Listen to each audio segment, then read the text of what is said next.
and welcome to PlebPla, wherein we continue to get through the Icicle Disaster builds, including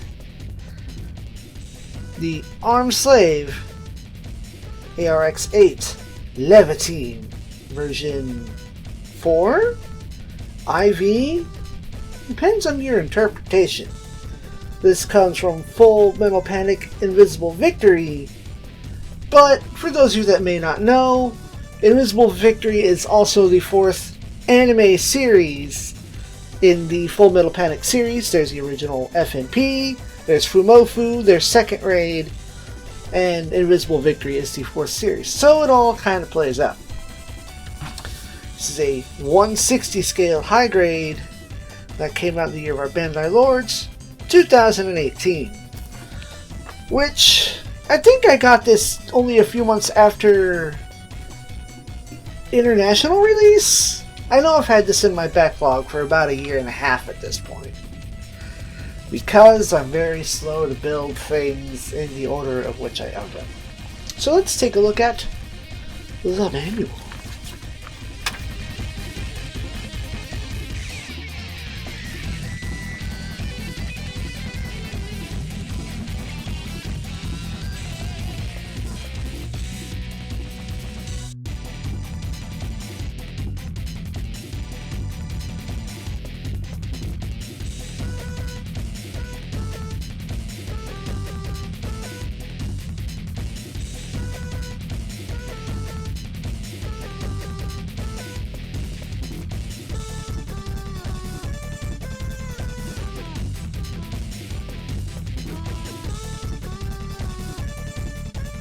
And so, we have Bandai exploring further series, which it's not a bad thing for them to get into, especially something that they recently announced that used to be exclusive to a different high-tier modeling company.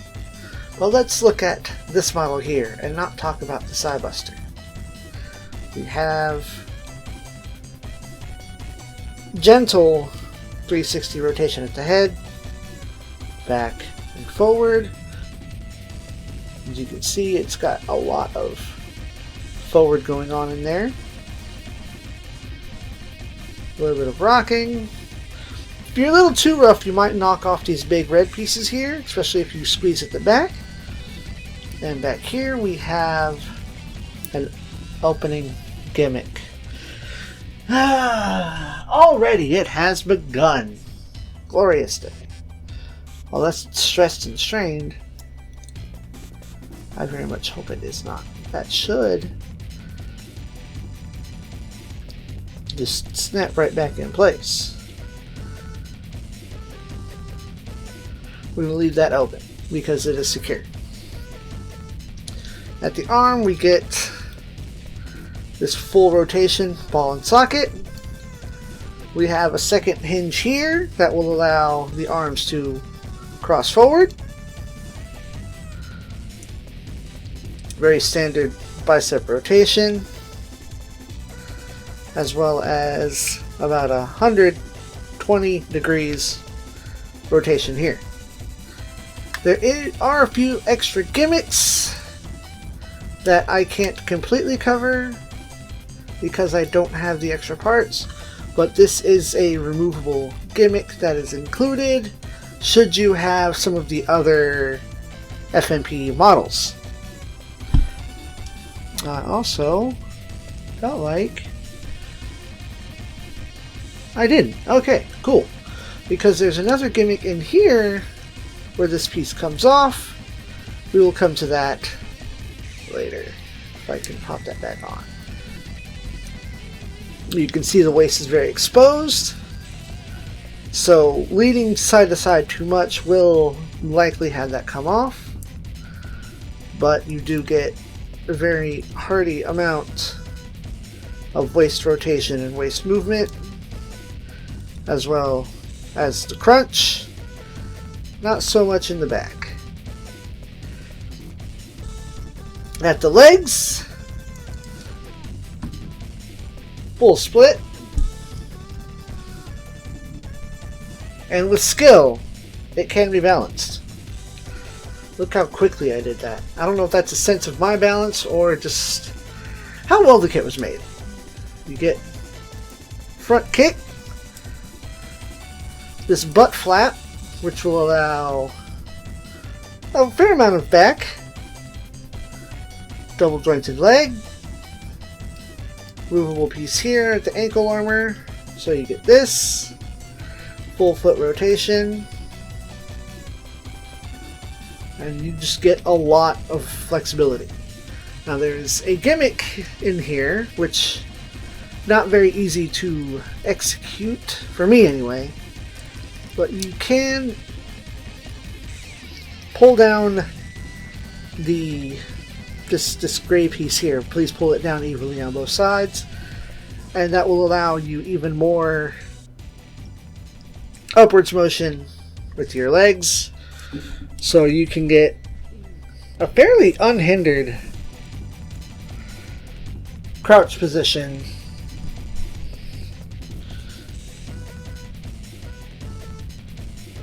I mean, that's some impressive flexibility here.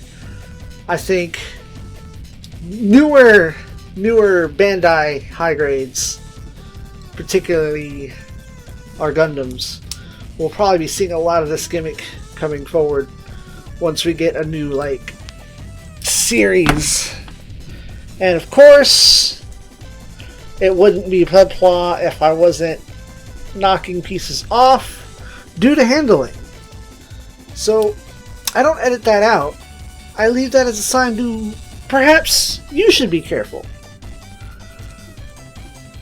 that either A, being too rough, or B,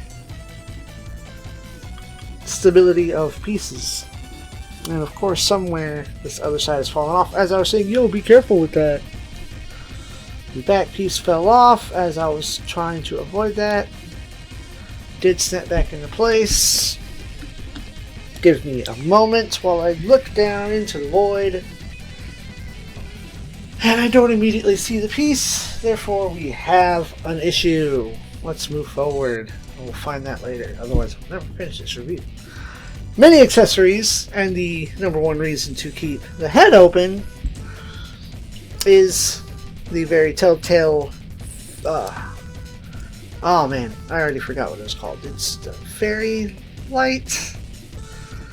Oh man, it's in the manual. Let's bust out the manual. Well, maybe it was on the box. I think it's on the box.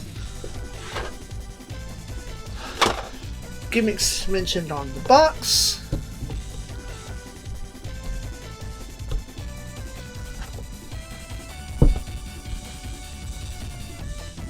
Barry's feathers. That's the term I was looking for. Up here with the Lambda driver, Damuda, the Barry feathers pseudo ponytail.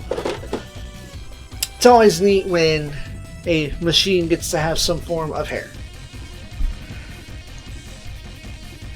But as such,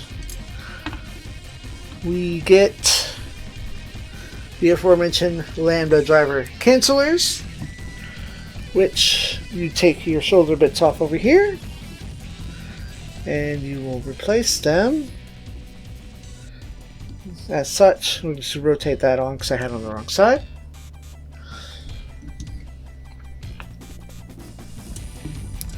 You'll also get an extra pair of attachment pieces. These are going to clip into the top. This makes, due to the size of the Lambda driver, this allows 2 more 3mm ports to go in, so you could load up more of your accessories, such as smoke launchers. They can fit up here on either side, but because of the natural state of the shoulder, these become very super angled. You get another 3mm hole up here on this shoulder without that, so those will be more flat on, and a couple at the waist. I guess That's the next feature that wants to be shown off. Is inside of here is a small claw.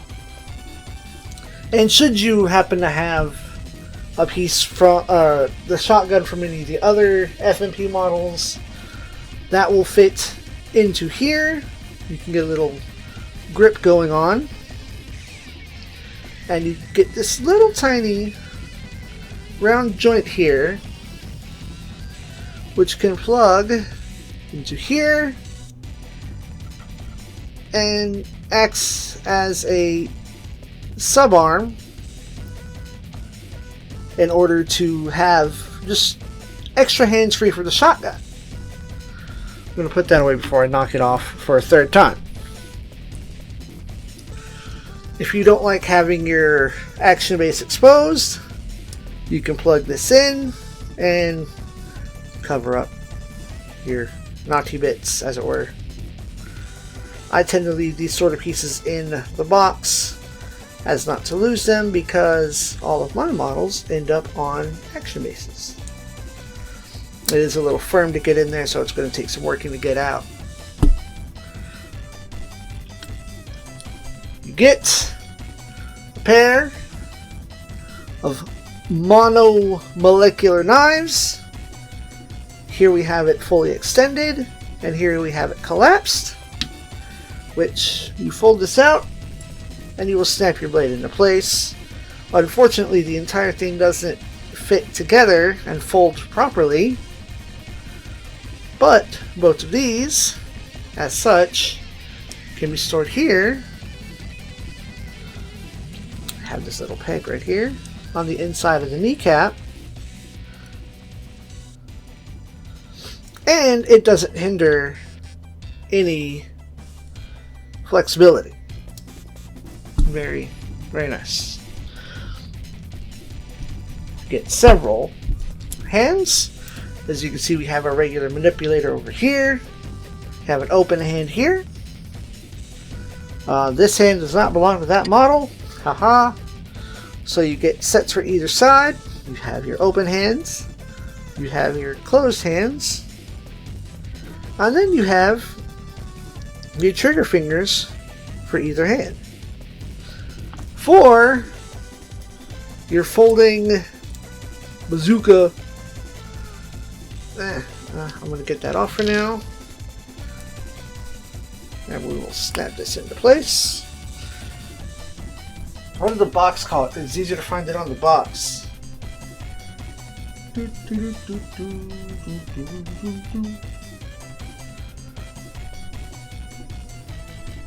The Demolition Gun in both regular, excuse me, that's, there we go. Demolition Gun in regular, and then the howitzer mode. Yes, this is regular. You can just have a go at it like so, and your hands are standard backplate detachment.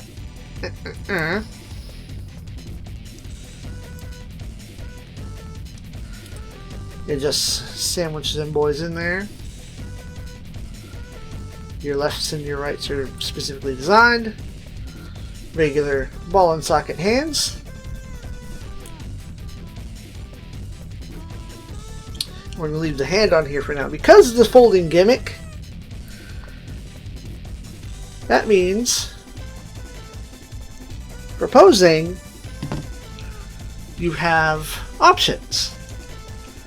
If you want to have it holding a different weapon, should you have other weapons to give it, we have this piece up here, which placed into the shoulder.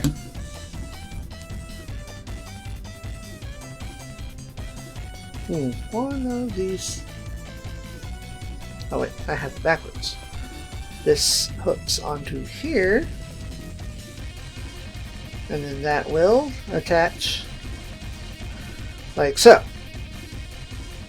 However, if you're going full Lambert driver canceller, for this other side, you have a second type of connection, We're going to see if I can do everything in one hand. Apparently not. There we go. And that too will function like so. Unfortunately, that puts a big heavy weight on your shoulder, but at least it exists, despite that it takes up extra space. You can, should you so choose, also attach this at the hip, because it's all the same 3mm peg. That's how you want to roll. Of course, I only showed off one side. You do get, of course, matching lambda driver cancelers. Another attachment piece for this underarm segment. Well, fumble about, as is tradition.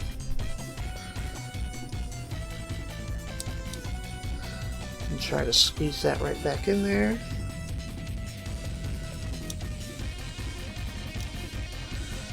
There we go. And so, you have a really impressive high grade, as is tradition from modern day Bandai. For me, I would certainly put this at an ace tier model kit. Not just the flexibility, but the color separation and everything but the head is fantastic. All these yellow, these are different pieces. Of course, your stickers are mostly going to be in the head area, up here at the eyes, this top line up here, these orange details along the head. But that's the only place where stickers appear, is in the head.